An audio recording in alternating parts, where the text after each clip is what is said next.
Thank you all for participating. Let's get ready to start the show. There's a lot at stake in this election, and we definitely cannot win it sitting on the couch. So, what is at stake for Texas families? We're going to talk about that next. As you know, Texas has been so close to turning blue, but we just can't really quite seem to get there. But you know what? We are going to get there eventually. And we're going to talk about what we need to do and the hard work that we need to do to get there. Did you know that 66% of registered voters voted in 2020? This was 6.6% higher than in 2016, but it's still lower than 1992. And that was when we elected Ann Richards. Ann Richards was just such, a firebrand, and she really got out the vote in Texas. And her turnout was 72.3% of all voters actually turned out to vote during that election. In 2020, Biden lost Texas by very few votes, actually, when you think about it. When you consider all of the votes that are available in Texas, Biden just lost by a little over 600,000 votes, which was fantastic. And you look at this and you see how close Biden was to the Trump votes. But Trump won, but it was very, very, very close. Now we need to look at 2022, and Beto lost by, in 2022, he lost by 800, close to 900,000 votes. But I'm going to tell you all something else. The enthusiasm to vote for someone is so important. And you can tell because both Greg Abbott and Beto O'Rourke had fewer votes than Biden did in 2020. Why is that? Sometimes it's because it's like that off season, that off year. And sure, we can blame those things, but also we have to really think about like why a candidate, why, getting everybody excited to vote and putting out good energy and talking about the issues and making the issues front and center to Texas families, why it's so important. Because when it's really important, people will show up to vote. So Beto even had fewer votes this last round than he did against Ted Cruz. And we need to think about what we could do differently, because Beto is an amazing candidate and he deserved to win. We worked so hard and he worked himself to the bone. He deserved to win. He's an amazing candidate. But what can we do differently in 2024 that we didn't do in 2020, that we didn't do in 2022? Because I'm tired of losing elections. I don't know what you feel like, but I'm tired of losing elections. So what is it that Texans need to do differently to win? So let's talk about something and read in between the lines. First of all, when you look at the counties that have the highest percentage of voters in Texas during this past primary in March, the highest Republican counties are on the left, and you'll see them. And look at their turnout rate. Loving County, 98% turnout. King County, 61% turnout. And look at the populations. They have really small populations. And when you look through this list, you see, oh my gosh, the Republicans are really increasing their turnout, even though these towns are rinky-dinky and they're tiny. And then you look at the Democrats, and they're quite a bit stark difference between the highest primary turnout percentage-wise of all like the voters in those towns was Zapata. Zapata had 55%. And then the one it isn't the very bottom, but Duval had 27%. But again, these are all really small counties. So I got to thinking, what is it that small counties in Texas do differently than our big cities? And how can our big cities start learning a little bit about what is happening in rural counties and small counties? Well, first of all, I think that they have a greater sense of community. So when we look at this, obviously it's social. They have a greater sense of community. Part of it might be a little bit of peer pressure. It becomes a thing that you just do because you show up to vote, because it's part of what you do as a community. You show up and you vote. So that is one of the strengths that the Republican Party really has on Texas. They're really great on getting the Republican turnout in rural counties. Now, imagine if we had that strength, not just in rural counties, which I do think it's important to increase our turnout in rural counties and make Zapata, an 80% turnout and things like that. I think it's so important, especially in the RGV, to be connected to our small communities. But how do we create communities that get out the vote in cities. And that was something that I think that we all should think about. And then where are these votes available? So the last column there on the far right was the counties with the highest number of registered non-voters. These are people who are registered to vote, but they don't show up. Harris County is at the top. They have like 1 million voters who are registered to vote, but don't actually show up to vote. And if Harris County just showed up to vote, we got 1 million votes, Texas would have been blue already. So we have to focus on getting out some of these votes all over Texas, from the rural communities that are very community focused all the way to our cities. And we need to find ways to develop connections with our voters, make relationships, build relationships, and honestly, be the fun group in town. I think that what Harris and Walz is doing right now is like, their joy is contagious and you want to be part of the fun group. I think Democrats have that. We can be part of the fun group. It makes an impact. It's so important to be part of a group that is putting out good energy into the universe. And everybody wants to be part of the fun group. You don't want to be part of a group that's just full of haters and people who complain a lot, people who are paranoid a lot, and people who are afraid of other people and that sort of thing. We want to be part of something amazing, energetic, positive, that we're part of our community, part of like living in our community, the diversity of our community, the different languages, the different food, the different music, all the things that make Texas a melting pot, and honestly, a place where we all live that is full of opportunities for all of us. So that is what is at stake. So when you look at all these cities that are listed, the only thing I see are opportunities to connect with voters to get out the vote. And that is what we're going to do. I'm so excited to introduce to you somebody who I consider a personal friend of mine. So Representative Vicki Goodwin represents Texas House District 47 in Western Travis County, and she's been representing this county since 2019. Representative Goodwin sits on the Homeland Security and Public Safety Committee, the Community Safety Committee, and the Agriculture and Livestock Committees. She is one of our grade A on our mom's report card in Texas, and if you haven't looked at her report card, we have rated every single legislator in the state of Texas. She is a grade A legislator, and she has also announced that she's planning on running for lieutenant governor in 2016. So I'm so excited that she's here and that she's here to have a conversation with us tonight. So welcome, Vicki. Thank you so much for joining us. Thank you for putting this on. It was really great seeing all those different cities that people are here from. So lots of engagement with Kamala Harris now being at the top of the ticket, and Walz. There's just so much excitement. It's wonderful to be a part of that. Yeah, absolutely. So, it's a good opportunity for us to like really turn Texas blue. And if we don't turn Texas blue, we're going to get very close. So Vicki, I have a couple questions for you. What would gaining seats for Democrats mean in this upcoming 89th legislature? If we gain some seats, what does it actually mean to support like all of you that are in elected office? It would mean a whole lot. For one thing, we know the governor's number one push is for vouchers. So if we gain a few seats in the House, we can defeat vouchers once again for the 6th time. So last regular session and the 4 special sessions, we defeated vouchers, and we need to do so again. But my goal is beyond just a few. I want to flip 12, because if we flipped 12 seats and hold on to the ones that we have, we would have a Democratic majority in the Texas House. We could choose our speaker. We could have a Democratic speaker for the first time in I don't know how many years. And that would just have such an impact, because right now we have heard members like Tom Oliverson, who said if he were speaker, there would not be a single Democratic chair, and we wouldn't hear any Democratic bills until they had gotten all of their Republican priorities passed. So it will make a huge difference if we flip some seats. Absolutely. Now,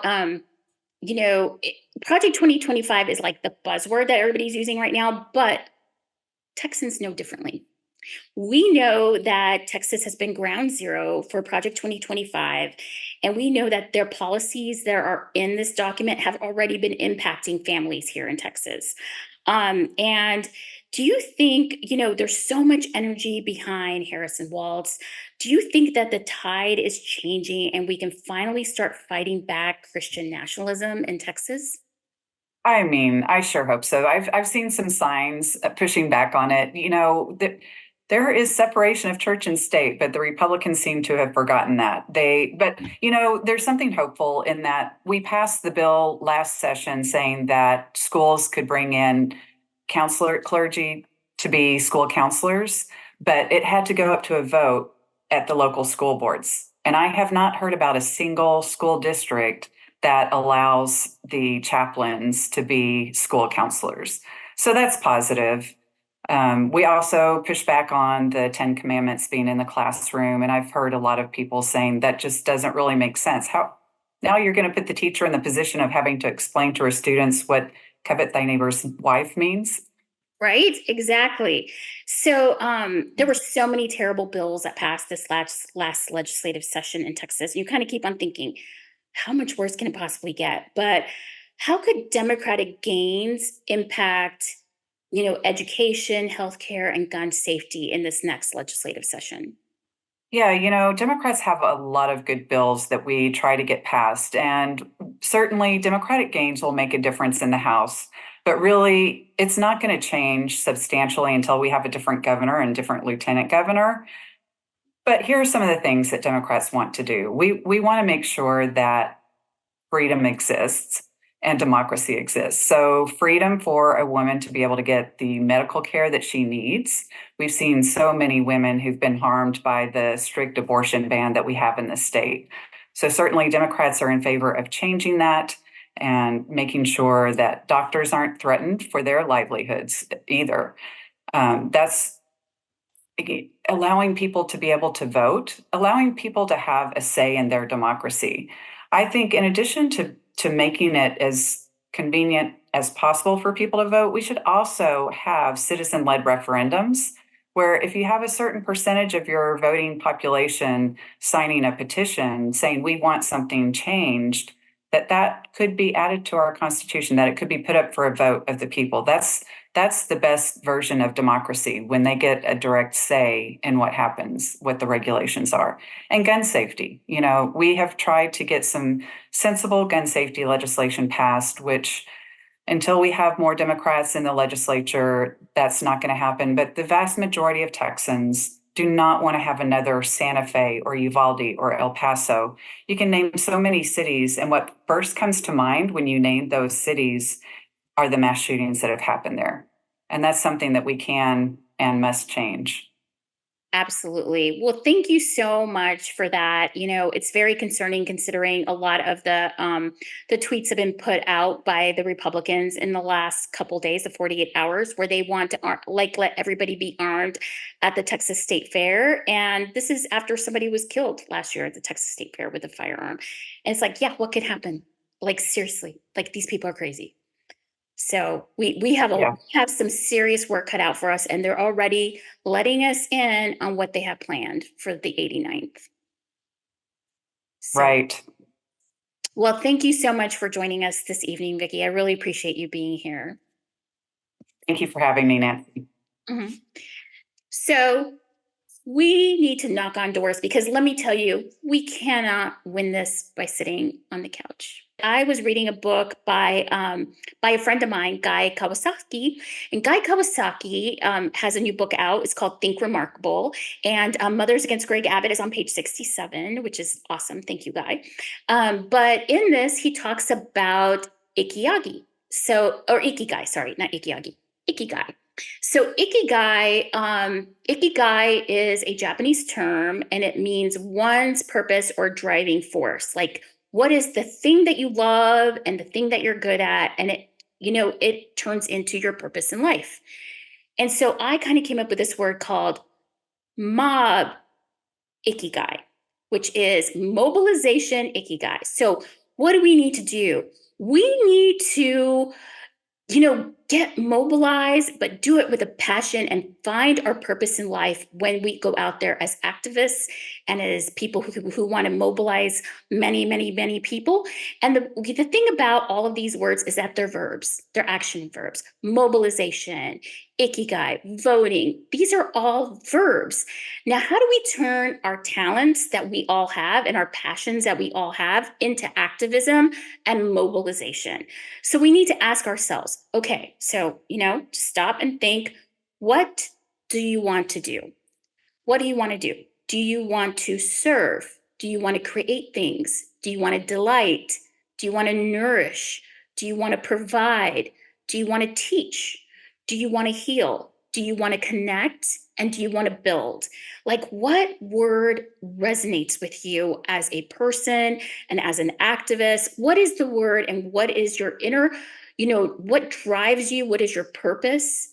And we need to take whatever the words those are and create it into a purpose for activism. And then bringing in and putting all of these passions together. So, how are we going to reach Latino voters and earn their vote? Notice I didn't say get them to vote, I said earn their vote, because that's what we need to do. We need to earn their vote and we need to keep it by continuing to earn their vote. So, with that, let me introduce you to our next speaker. So, Mike Madrid is an American political consultant, one of the country's authoritative experts on Latino voters, and a co founder of the Lincoln Project. A senior advisor to both Democrats and Republicans, he is a partner in Grassroots Lab and a political consulting firm in California. He's the author of a new book called The Latino Century, about how Latinos are influencing and changing democracy. And I have a copy of it right here. It's a really great book. And honestly, you can always tell if I like a book by how many tabs. I have tabs and I have notes on stuff. So you can always tell when I like a book. That's usually how my husband picks his next book to read, to see which one has the most tabs. So Latino Century, you all. It's out in the stores. Get it. Let's read it, and let's figure out how we can earn the Latino vote. And along with that, I want to tell you all something else. I had to drive up from Austin to Blanco, Texas today, and when I did, I listened to Mike Madrid's podcast. It is called The Latino Vote. Welcome, Mike. I'm so glad you're here. Thank you for joining us this evening. Thank you so much for having me. What a kind introduction. And thanks for picking up the book. And hopefully we'll have some good questions on it tonight. When I opened up chapter 16 in your book, it was about when you saw President Reagan using dehumanizing language that we are actually still hearing today. And it was about what he called immigrants. He said, immigrants are coming over the border. It's a sea of red. It's a red tie of communism. And I'm an 80s kid. You're an 80s kid. So that was like the buzz terms then. Communism was this bad thing. But today we hear terms such as convoys and drug dealers and chaos and rapists and invasions and criminals. So, what can we do as Democrats, especially in Texas, which is like the ground zero? I think Greg Abbott basically made the border issue an issue. He created this. He did. So what can we do to win the messaging war against Republicans when it comes to the border? What should we be doing differently here? That's a really good question. And let me answer. I'm going to answer it a few ways by saying, this issue is it's a real issue. Immigration and the immigration levels at which we're experiencing both through legal and illegal means is a real issue. The way that you handle it is something entirely different. And that's what Republicans have lost the capacity to do. One of the reasons why Texas went so decidedly Republican was because of George W. Bush, who was extraordinarily accommodating in the brand of conservatism that he was presenting to Latino voters. That was a campaign that I was a part of. I write it in the book. I'm very, very proud of what we did. There's a very welcoming sense of what his vision for America was, regardless of how you felt about his issues. That's changed considerably, decisively, 180 degrees different in the Republican Party, and I explain why. But let me also make this clear too. Kamala Harris is right now running on a pretty conservative platform on border security. right? The Democrats have essentially acknowledged through the House Border Security Conference, which is just newly established, that they're going to have to change direction on this issue. And that doesn't make you a bad person. It doesn't make you a racist person. This is headed up by Ruben Gallego, Mr. Gonzalez, Anthony Gonzalez down in the Rio Grande Valley. It's headed up by Salud Carbajal, a good friend of mine in Santa Barbara, my dear friend Lou Correa, congressman from Orange County. Really good Democrats, really good meaning people who recognize that we can't just blame Trump, although he deserves a hell of a lot of blame. I burned down my career to make that case and fight the evil that he represents. But at the same time, that doesn't relinquish us from the responsibility of taking the reins here and doing exactly what Kamala Harris is leading us to do, which is to have a different vision of where the Democratic Party has been on this issue historically, get more legitimacy with the center, and most importantly with Latino voters. Here's a real fascinating point of the moment. Latino voters have decisively changed over the past 20, 30 years, and where they're going, where we are going as communities, can be very different for the next 30 years. That's the whole thesis of the book.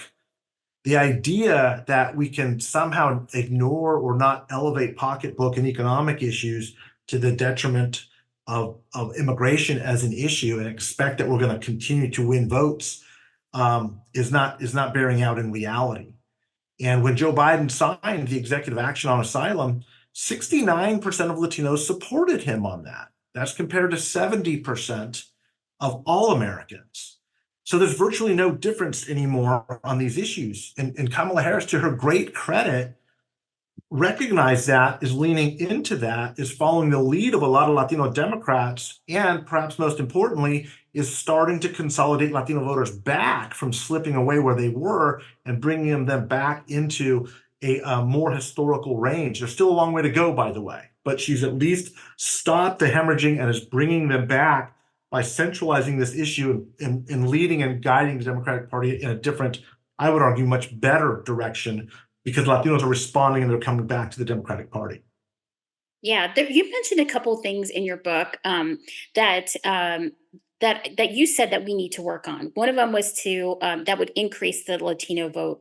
One of them was to focus on voter registration, because we have not been registering voters at the rate that we were registering voters several years ago.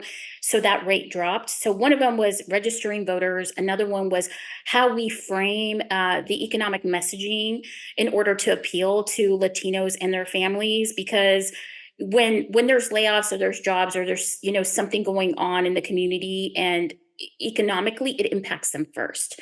So can you go more in depth on a couple of these issues and tell us where the opportunities lie, especially in Texas? Yeah, let me use the contrast of California, where I'm from, a state I love very, very dearly. But a big part of my work has been looking at California and Texas. On paper, both of these states look demographically pretty identical. There's basically the same percentage of Latinos, the same percentage of whites, same percentage of other minorities, but one is kind of this ruby red state, or becoming less so, more purple now, Texas, but for the past 25 years has been really the red standard. And California, of course, has been the blue standard. And it's becoming a little bit less blue now, too, largely because of the rise of Latino votes. The conventional wisdom back in the day was that Texas was going to turn blue because of the rise of the Latino vote, the Hispanic vote. People don't really say that as much anymore. But the reason why is the main difference between California and Texas, again, identical on paper, but why one is so red and one is so blue, has been because of white voters. In California, whites on the coast are very progressive. Inland whites are very conservative. In Texas, most whites have historically been pretty conservative, regardless of educational levels. That's changed as your urban centers, and that excellent presentation you provided earlier shows. They're becoming bluer in large part because of white, college-educated, high-tech workers that are bringing those values to Texas. And if Texas were just able to limit the growth of republicanism amongst Latinos on these blue-collar issues, you would probably already see Texas going blue, or at least be very, very close to that. So the challenge becomes, how do you fight that demographic wave? Because it's never been odd in Texas to have Republican Latinos or Republican Hispanics. That's normal in Texas. In California, that just doesn't exist. It's beginning to now, but it never has historically. And one of the reasons is because a lot of the industries that Texas promotes are a blue collar, non college educated workforce. The energy patch, of course. You heard a lot about the rightward shift in the Rio Grande Valley and along the border communities where people work in law enforcement and border security issues, manufacturing, construction. 1 in 5 men work in the construction industry or related field. These are blue collar workers, and Latinos are starting to take on the characteristics of the white blue collar workforce as they generationally become more and more, quote unquote, typically American. That's how they identify themselves, more than a racial or ethnic identity voter. And this is happening at the time when the Democratic Party is consolidating its vote. The reason why Texas is becoming more bluer, more purple, is because more college educated voters are moving into the state and they're bringing those progressive values with them. That's what's happening. And so this divergence between college educated and non-college educated voters is why there's been a resistance for Texas fully flipping into a blue position. And the idea that Latinos would continue to be, quote unquote, a minority voter isn't bearing out the way that we thought maybe 20 years ago that would be the case. So until there is that national, and again, Texas is very open to a lot of these industries. And that's why you're seeing this blue collar workforce responding. California, you've seen the opposite happen, right? We are openly antagonistic to a lot of those from a policy perspective, those industries. And Latinos are now kind of pushing back and pushing away from the Democratic Party for that reason. So as the Democratic Party, the real challenge, as I argue in the book, is to whichever party becomes a multi-ethnic working class party will become the party of the next generation and the dominant party of the next generation. And right now, the Republicans have a really big problem with being multi-ethnic, with being multiracial. They just don't like it. The challenge for Democrats is they've got to have a working class agenda where working class voters feel more at home in the party. And that's the way housing is central to all of that. And I think it's a big part of where Texans have the biggest opportunity. Those are some really great points. It definitely is giving me a lot to think of. So, what do you predict that the Kamala and Waltz ticket will do to the Latino vote? Well, the good news is they've stopped this movement that's been moving away from them. And again, this has been happening for the better part of a decade. Most people just realized it in 2020. Hillary Clinton's numbers came down considerably from Barack Obama's in 2012. So as I try to point out, this has been happening for about 10 years now. Kamala Harris is still not doing as well as Biden did in 2020. There's still a ways to go. Trump does seem to have this weird ceiling at 37%. But I do believe that they've changed the trajectory and the messaging to be very, very well positioned to make incursions and start bringing that Trump level of support back down towards a high 20s, low 30s range, which is ideally where it should be for a Democrat to win nationally. So I think they've made the adjustments. They're doing the right thing. Time, I think, is advantaging her for the moment.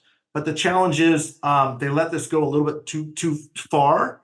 And you're actually seeing Republican defections from Trump, even in a state like Texas, starts to really make as much of a difference as the natural growth of Latino voters in helping Democrats make Texas more competitive.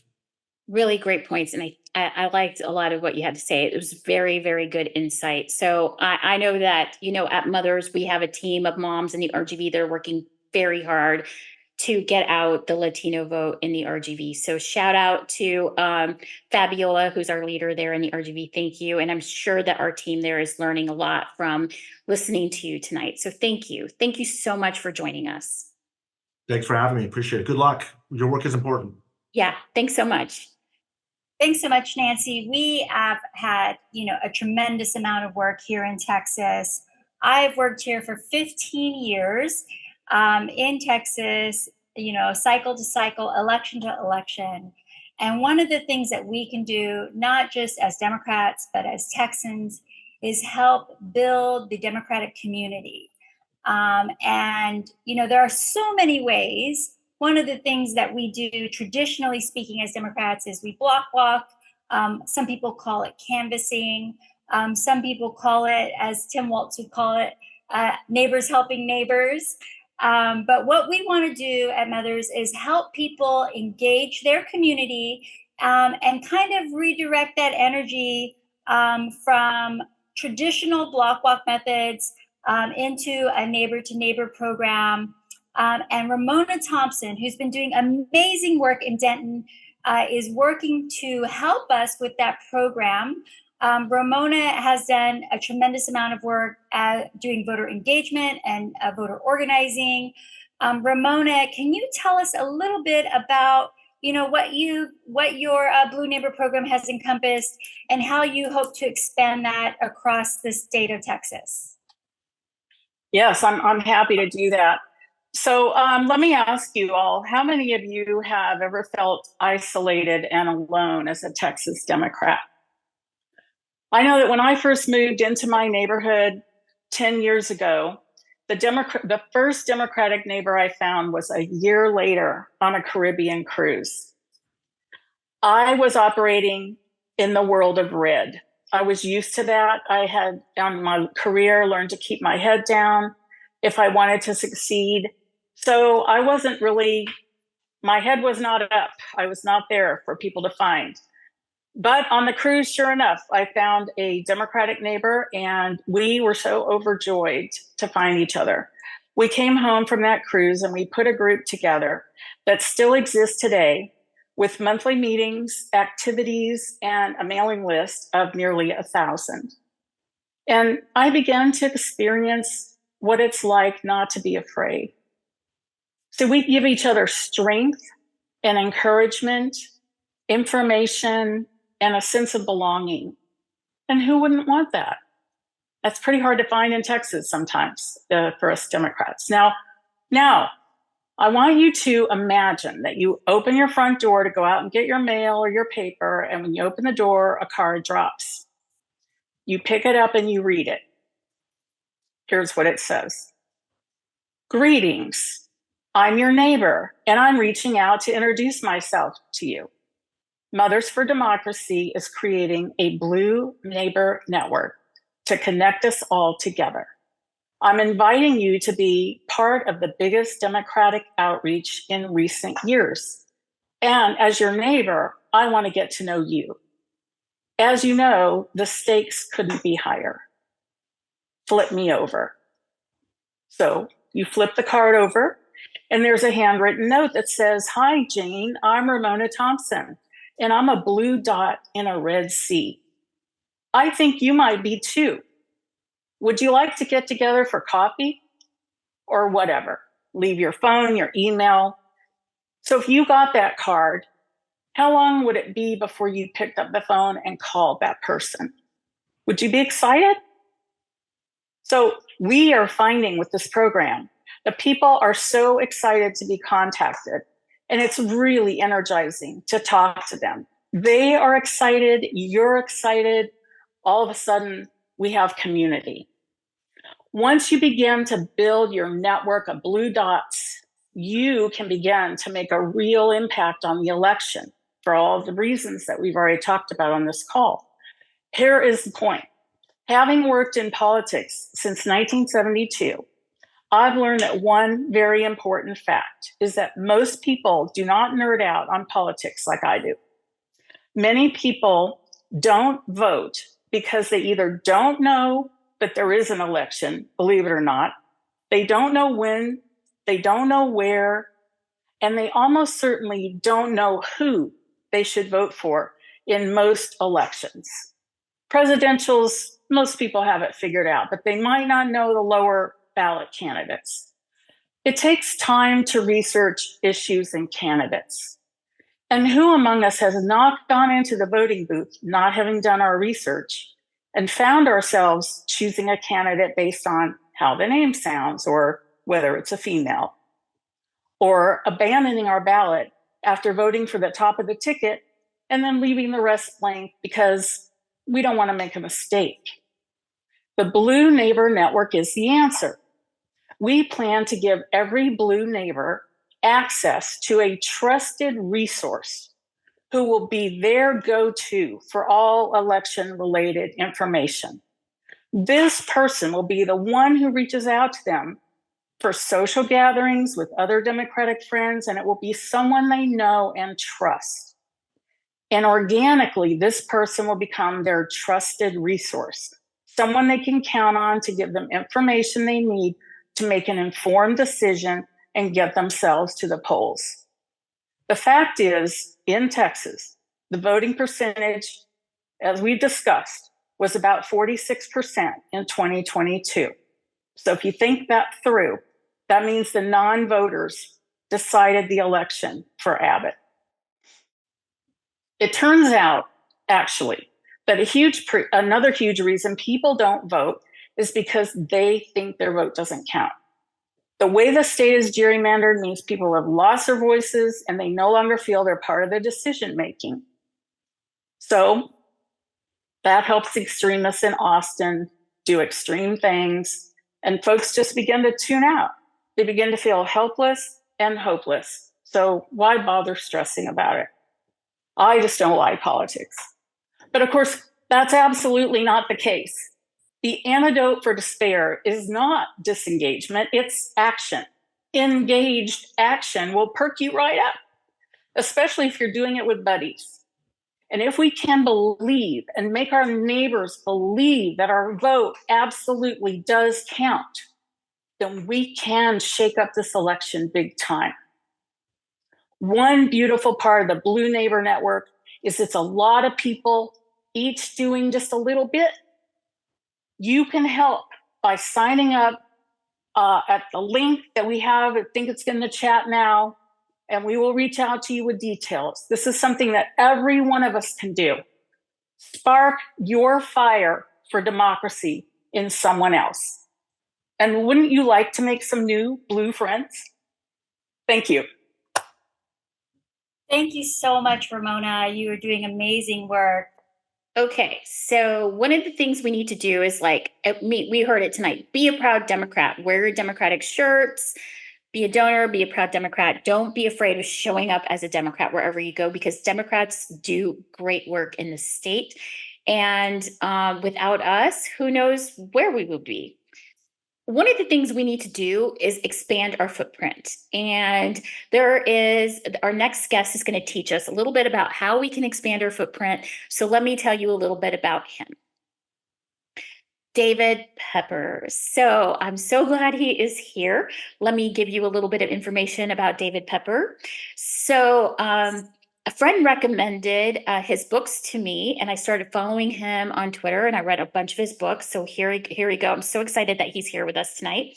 David Pepper is a lawyer, a writer, and a political activist, professor, former elected official, and he served as the chair for the Ohio Democratic Party from 2015 to 2021. He is also the author of Laboratories of Autocracy and Saving Democracy, as well as 4 other novels, and I have them right here, and they are wonderful. He was born and raised in Cincinnati and has a great Substack column, and I started reading David's books this past spring after a friend recommended that it was going to be right up my alley, and she was not wrong. What blew my mind was this chart. This chart blew my mind because what happened in this chart was it was a soccer field. It was a drawing of a soccer field. You were having a conversation, and it's some insight from your son Jack. And it says on here, Jack's rule, the team always on offense is winning.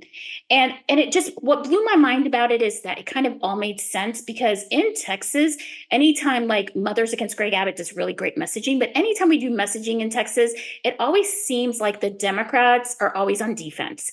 We're never on the other side. And we need to start playing offense and start fighting back. And so when I read this chapter, it just blew my mind. So my question to you was, is really about this chapter. So how can we turn this around here in Texas to, fight back and put the Republican Party on defense? Great question. And thank you. You had some great guests who were also talking about this way. Know that the reason they gerrymander so intensely is because they know that almost everything they're doing is actually unpopular. They know they would lose if they were in a fair district because what they're pushing is deeply toxic. So what does that tell us to do? Run everywhere. Don't let extremists like your Texas state senators and state house members ever run without an opponent. You may not win, but when you go to district after district and you're running and you bring up what they're doing to public education, you're on the winning side of the issue. I don't care where you are. People don't want to see their public schools destroyed. That's why Republicans, even in your state, vote against their crazy voucher ideas. The only reason they are able to do that is because of gerrymandering, which protects them the fact that ideas like that are so damn unpopular. So our mindset to run everywhere, see that almost everything they do, from abortion bans without exceptions. By the way, we're both living in this hell. So what you're seeing is what we're seeing and vice versa. We're both living Project 2025. And just like Donald Trump is running away from the written plan, they all know the smart ones is unpopular. But we only take advantage of that if we run where they're doing it, which means, and you're running more this time than last time, other states are too, never again can we accept leaving 20 or 30% of their seats uncontested ever. That is a gift we have to stop giving. And when you run everywhere, then you start to be able to point out the reason our schools are underfunded isn't because of CRT at some law school 1,000 miles away. It's because the damn state house defunded them and gave us the money to private schools. The reason small towns are dying in many places is their infrastructure spending. It's not because of all the blaming of immigrants on half this stuff. When we're not running everywhere, we're not saying that to anybody. And the culpability of most of this stuff is at the state house level. But when we're not running there, no one knows it. So run everywhere, and then I guarantee you, whether it's people freezing to death in Texas because they privatize the energy grid, or they're destroying public schools in Ohio, or a rail runs off the tracks in East Palestine because for 30 years no one would do anything to make the rail safer. When you run everywhere, you're going to see there are many, many, many issues that you can run on, not just in blue counties, but in red counties. There's a lot more to it, but the heart is run everywhere and know that they are on shaky ground on most of the core issues they advocate and are paid for by donors to advocate for every single day. Yeah, absolutely. So Texas has a humongous voting apathy problem, and I showed some information at the top of the show. And like, there's actually a county this past primary, Harris County, 84% of Harris County did not vote in the primary. That is crazy to me.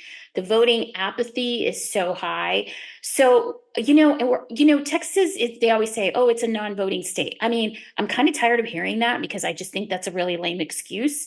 And I think what we should do is give people reasons to vote and get the vote out and give people reasons to vote and actually start doing,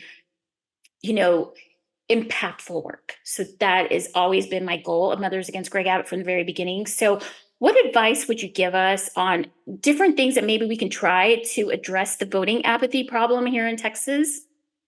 Okay, there are two things. One, we have to message in a way that motivates our base and not take them for granted. And in the final weeks of door knocking, if you've never talked to folks before, if they've already decided that politicians aren't about them but for themselves, and the party's not really for them, a knock on a door with a week to go saying, my God, don't forget to vote, is only confirming their view that this isn't about them.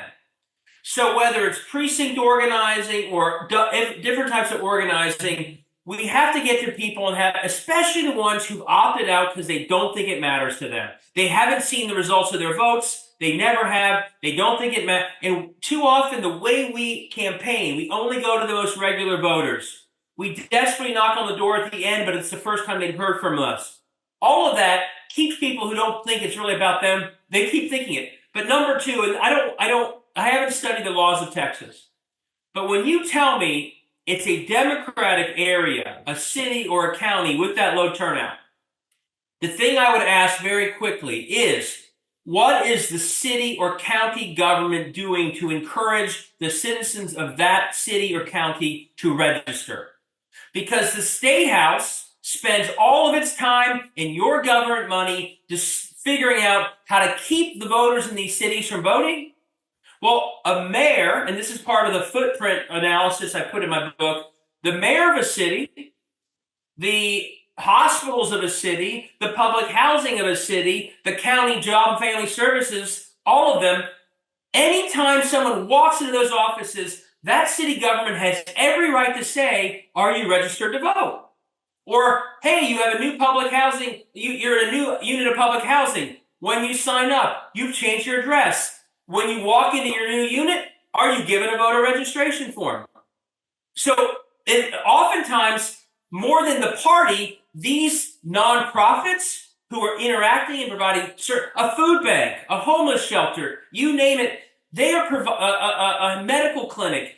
They are interacting with people in a way that helps them, in a way that serves them, the rec center. There's no reason in the world why all those institutions in a democratic area shouldn't be always saying they've been purging our voters. Well, we're going to, not our voters as in Democrats, our citizens. The citizens of our city are being attacked by our state house, and we're going to use our resources to get them back into the democracy that they've been removed from. In towns and counties that are Democratic leaning, your question should be, in a nice, polite way, maybe more polite than I'm saying right now, to every Democratic official, are you doing this? And if the answer is no, the question is, why not? Your homeless shelter, every public housing unit, every public-facing part of a county or a city. And by the way, I was a city council member and a county commissioner. I didn't think to do this. This was 15 years ago. So I'm not pointing fingers. That it's not the first thing you think you are doing. But again, I see the comment, these are red. In red areas, it's going to be harder. But if you tell me the problem is in Democratic areas, where I promise you it's mainly Democratic officials, you as a group this big and this respected, you should have a conversation with every single Democratic elected official, local county in the state of Texas, and you should say, in the next year, we want all of you to use the footprint of your city hall and your county courthouse or whatever to engage the voters that you disproportionately serve that have been removed from democracy by the other side. And you have every right and you have an obligation for your citizens to lift them back in. So I've written a lot about that. I wish more did it. Kamala Harris has actually been doing this through things like the Department of Education and the Veterans Affairs Department. So they're doing it federally. At the state level, we know the opposite is happening, but wherever we have control, we should be doing the same thing. They may try and make these things illegal, but by the way, one other little saying in my book is, when they try and make something we're doing illegal, it's because they know it's something that's effective. So that may happen, but do it. Because if they're fighting back at it, just like they gerrymander, it's because they know it's actually something that actually really lifts our voters and scares the heck out of them. Amen. I'm going to show everybody like what the footprint looks like. So one of the best things about David's book is that he creates these footprints for so many things, like who your family is, where your neighborhood is. There's a footprint for the people around you. There's a footprint for messaging. Here's the footprint for the state house, which I probably need to bring over here. So here's the footprint for the state house and what that looks like. So please, this is in Saving Democracy. Pick up this book, like do a printout of what the footprint is, and let's figure out how we can change things. One of the things that I heard David say, I think it was on a podcast, because I listen to podcasts every night before I go to bed. There was a podcast, David, that you said in there, like during COVID, when people were in food lines during COVID, we should have been registering voters. I mean, there's so many, like, let's look at our neighborhoods and figure out where are they not registering voters that people go to every day, where Democrats actually show up, and let's start registering voters. Because I guarantee you, where there is good happening in your community, it's a Democrat. Because Democrats show up and they volunteer to do good in their community because they make huge impacts in our communities. So by the way, the people doing that good are the best messengers to register.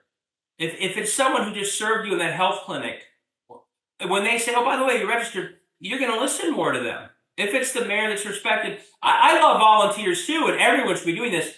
But the best messenger is the person who's serving them in other ways because they're the volunteer at the homeless shelter or something. I just put a link up, by the way. If you want to buy my books, awesome, but you don't have to get a footprint. I put a link up here where if you link to what I put up here, it lets you download a footprint. Now, I know you got a busy schedule, Nancy, but I want to give one good assignment. Go ahead.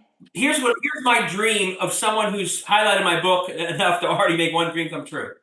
What I would say long term, a core group from your group, you should all fill out the footprint and do whatever you can from it. And then have the group report back a few months later to one another. This was my footprint and this is what I did. And this really worked well and this didn't. But if we start collectively doing that and learning from one another, then it gets much, much bigger. So if everyone in this great group all did a footprint, the scale would be huge. But if then you all reported back, let's say you all did something between now and November, and then you reported back next January, here's what we all did. And I worked with my alumni group and I did this, and I volunteered at the hospital, I did this. You could all report back and all figure out from another what were the best things you all did. That's when we start to scale up communities that feel like they're kind of undervoting. That's how you start to change that, I think, long term. That's amazing. Well, that's really great advice. And I feel so honored that you're joining us tonight. And you know what, David, I'm going to take you up on bringing you to Texas. We're going to figure out a way to bring you to Texas, because in Texas, we need your ideas. We need new ideas. We need to see what is working in other areas of the United States, and we need to start implementing things that have worked and learn from one another. So I love the work that you do. So thank you so much for joining us this evening. I really appreciate it. The next thing is that we need to keep on looking forward. We need to be happy warriors, and we need to fight back. So I'm so glad so many of you all joined us tonight, because what is at stake in other areas of the country, I mean, there's definitely some battleground states, and Kamala Harris, and they've been getting a great response, and the energy is there on the ground, but we have work to do here in Texas. We need to save the Texas House. So in order to save the Texas House, we're going to hear from two speakers next. We're going to hear from John Bryant and Ana Maria Ramos. Representative John Bryant represents Texas House District 114. He served in the Texas House before moving on and serving 7 terms in Congress, as well as being a U.S. ambassador. When I say John Bryant is a treasure, that is an understatement. I adore him. He is priceless, and someone who is showing Democrats in Texas, back here in Austin, how to show up and how to fight for Texas families. And I am so excited that he's joining us this evening. So thank you for joining us. I'm going to turn this over to Christy, who's going to do an introduction to Ana. So Christy. Thanks so much, Nancy. You know, John is a treasure, truly a gem in Texas. And Ana Maria is a gift. She is such a joy to have worked with in North Texas. So Ana Maria is an educator, an attorney, a mother. She served in the Texas House since 2018, and she's on the Natural Resources Committee and the Human Services Committee. She has become a fighter for Texas families, and she's kind of just like amazing. I can't say that enough. So we want to welcome John and Ana Maria to the meeting tonight. Oh, well, thank you, Christy and Nancy, very much. And thanks for inviting me. And thanks for all of your hard work. Let me talk to you like a seasoned political activist that you are, rather than making a speech about the issues we all agree on already. My theme would be, we've got to begin asking more of our elected officials. We can no longer be satisfied with people being elected and then going down and playing small ball in a major league environment. We can no longer go along with giving people our support for the House of Representatives and for the state Senate, and then watching them remain mute in the face of a daily barrage of right-wing rhetoric from Dan Patrick and from Governor Abbott, and of course from our Attorney General. We've got to have people that are willing to talk back. And what I found in returning to the legislature was that very few members have ever served when they were in the majority. They have begun, so many of them, to play a strategy that I refer to as a smile and a shoe shine strategy of remaining quiet, hoping that they're going to not make any enemies and maybe can pass a bill here or there and then go home and brag about having passed a bill. Let me ask you a question. What kind of a bill, what quality of a bill could you pass that would pass a Republican House, Republican Senate, pass muster with Dan Patrick, and be signed by Greg Abbott?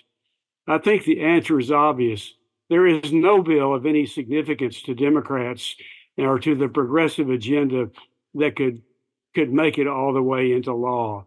So why are they playing small ball and playing around the edges? And the reason is because this assumption that's grown up over the years that I need to go home and brag about passing bills. If you watched the legislature in 2021, you saw how we lost on voting rights and one issue after another. In 2023, it was diversity, it was women's health, it was public education, in which we actually adjourned the legislature without funding public education, leaving $21 billion on the table. It's a total wipeout. Why is that?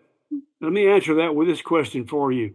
When is the last time you saw your state senator face down Dan Patrick and tell it like it is to him and get in the newspaper doing so? Produce for me a clipping in which one of our state senators has confronted Dan Patrick for the way in which he speaks and for the way in which he runs the state Senate. I doubt that you'll be able to find even one. I would say the same thing about the House in many respects. We've got to begin to insist that those that represent us speak up and fight back and tell it like it is and vote no on the bad bills and don't stand aside hoping that they can gain some kind of a little legislative achievement that they can go home and do a newsletter about. The stakes are just too high to do that any longer. I heard him somebody say when I first joined the call that the problem is that Democrats are on the defensive too much. Democrats are not even in the dialogue.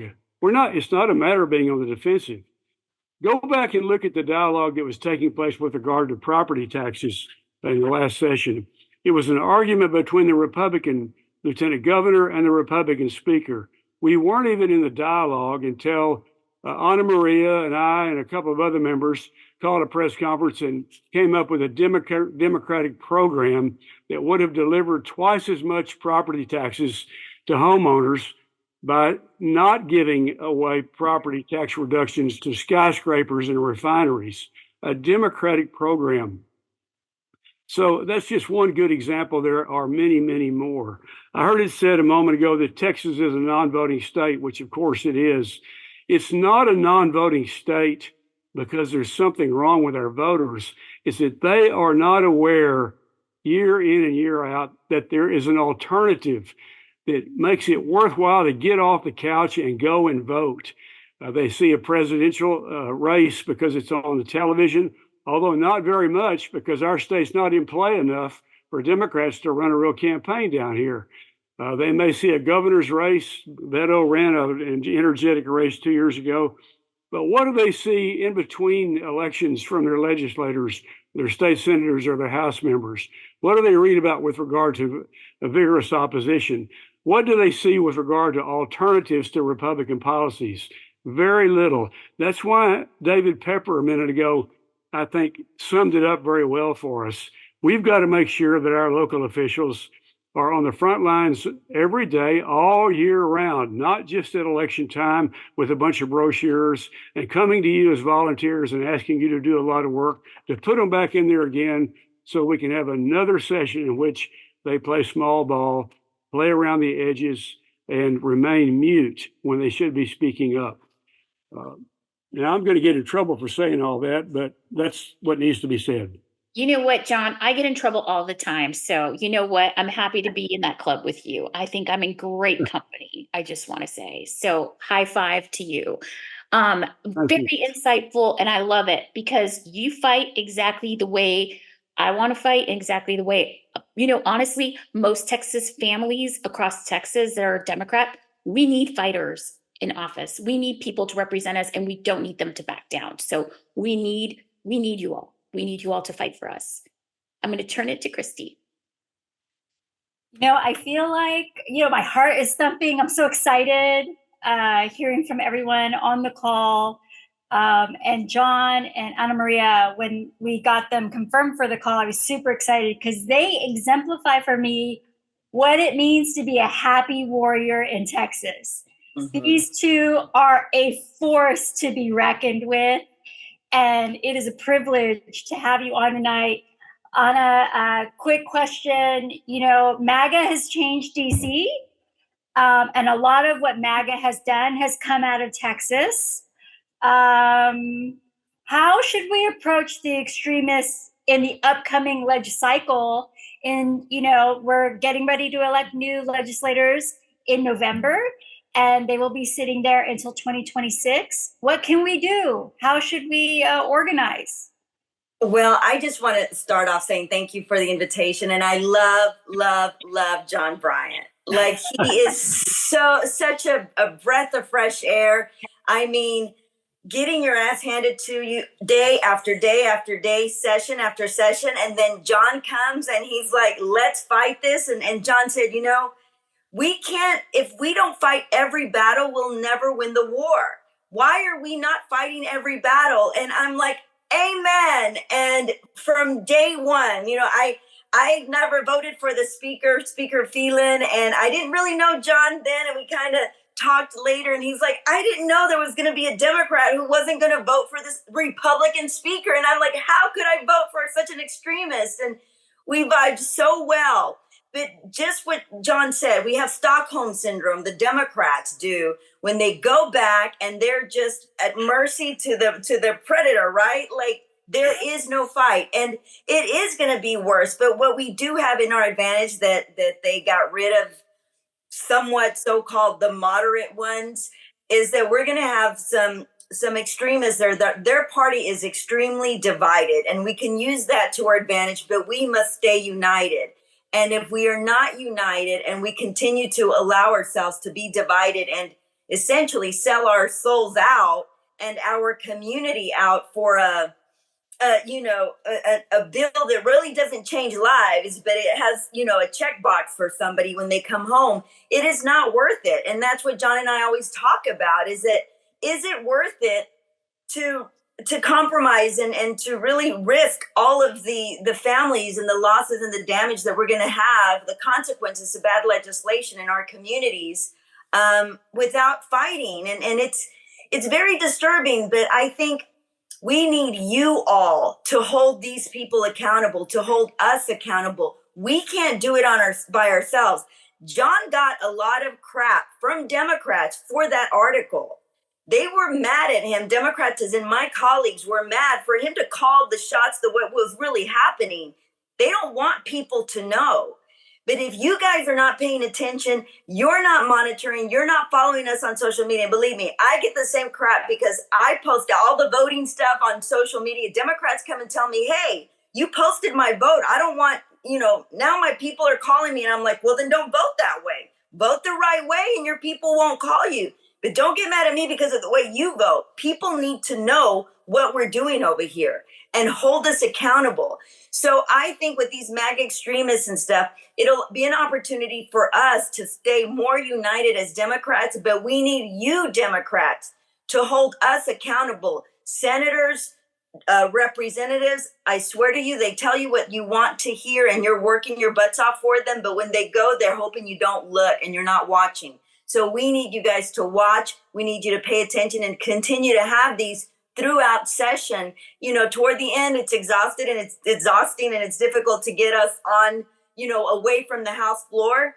But we have staffers, we have teams of people that can help relay that information to you guys. And we need you to have that rallying cry out to people. They threaten punishing me with sanctions for posting the voting records on social media, which is public information, which is freedom of speech, which is, what you should know about, but they do not want you to know. So the more you know, the more empowered people like John and I are. When we're fighting the fight, Democrats are watching, they get scared that you know what they're doing, and they will hopefully, they do start tempering some of their stuff sometimes. But John and I can't do this alone. We need your help. And I love you, John. Well, thank you so much for that. it was funny. I'm so glad that I put David Pepper and you all kind of like next to each other, because actually in my notes, I put on here, John, you would get along splendidly with David Pepper. I just thought, like, when you were battling and I was reading David Pepper's book around the same time, I was like, these people need to meet because they're both talking about the same thing. I mean, we have to play offense. We have to put people in the hot seat, and then draw up, the very, very stark differences between the parties. And so I guess, John, like John and Anna Maria, like, how can we support you all during, like, while we're running, candidates are running right now, but what can we do as just Texas families to show up and support, and also hold our Democratic electeds accountable? I mean, we rolled out a report card because some of them were not being held accountable, which is why we rolled out that mom's report card. But, like, what do we do to, support you all, but also hold you accountable?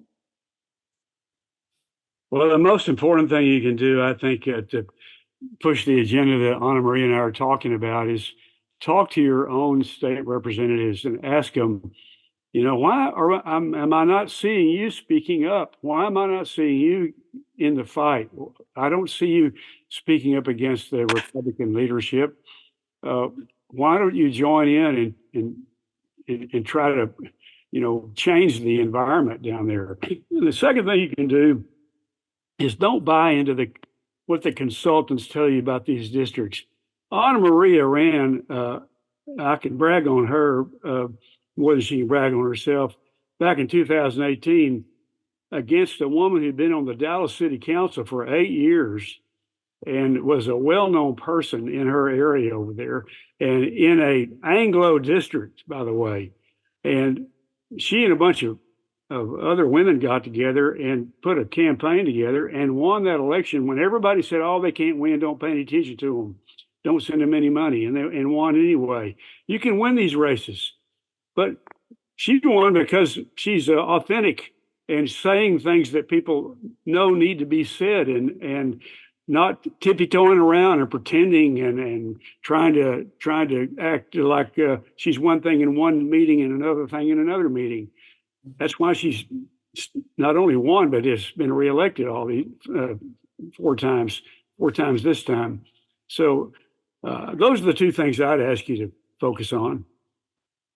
And I agree with John 100%. And I want to add that you may hear from other representatives or people, well, we have to be moderate, or we have to my district was 51% Republican, 49% Democrat. And when I went to session, everyone was advising my colleagues, hey, don't vote like that the way you're voting, because you're calling us out and you need to be a little more moderate. And there was a Progressive Campaign Change Committee convention at one point, and they said, the only way you're going to excite voters is they know where you stand. Be a proud progressive. Don't be on the fence, because when you're on the fence, people don't know where you stand. You don't excite them.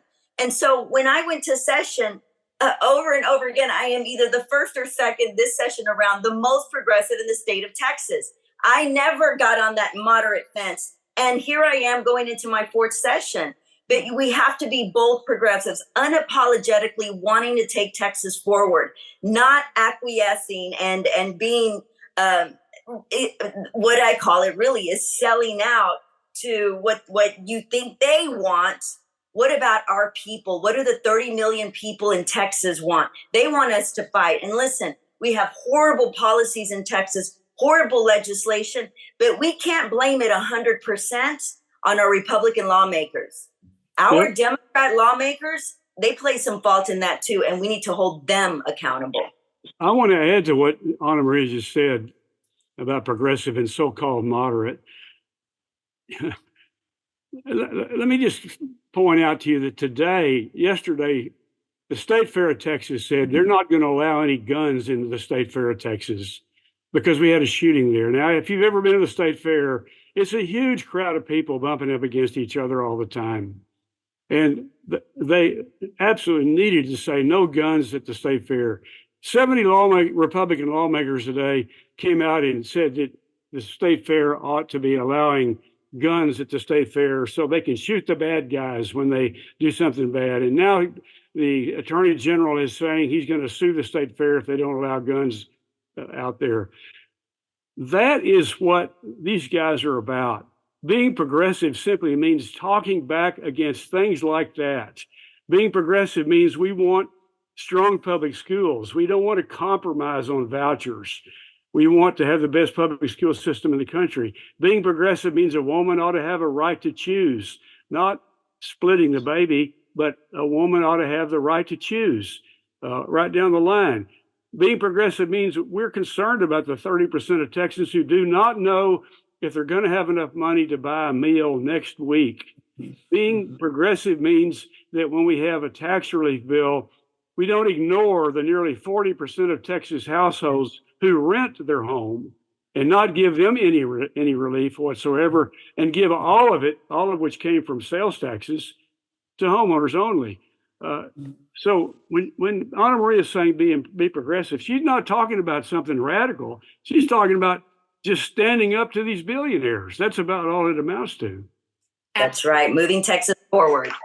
Yeah, well, thank you all so much. I know we went over time, but I'm so grateful that you all joined us tonight. And it just means so much to me to have you all here and to really kind of pump us up. I mean, we have several candidates that are attending this, and I hope you all are listening and getting pumped up, because we are going to elect some of you all so you could get to work with John and Anna Maria. And I really quickly want to say, Nancy, that, we're talking about the next legislative session and the people that will be elected this November. So we need to support the people that we've endorsed in the districts to push out these cards, knock on those doors, make those phone calls, be the active organizers that we can be in Texas. And I want you guys to know that Mothers is important because we're here for the long run. We are not leaving after the general cycle. We are going to continue the fight here in Texas. We're going to push the state progressive, and we need y'all to help us build a strong team to do that. Many of our speakers, John, Anna Maria, so many, David, Mike, Vicky, gave me goosebumps when they were speaking. Ramona with her plans to help, people organize in their communities. Please join one of those teams. Lindsay will drop the link in the chat of the mobilized links for each of those teams. We need your time. We need your treasure. If you're able to donate, y'all, let's change Texas for the long run. Not just through all of you, but through 2026. We all need to be more than a voter, okay? We need to be more than a voter. We need to vote as a verb, and we need to knock on doors, talk to neighbors, register new voters, be donors, put up yard signs, wear the t-shirt. We need all of you to be more than voters this election, and we need you to team up with mothers to make a positive difference for Texas families. So thank you so much for joining us this evening. I appreciate it. See you on the campaign trail.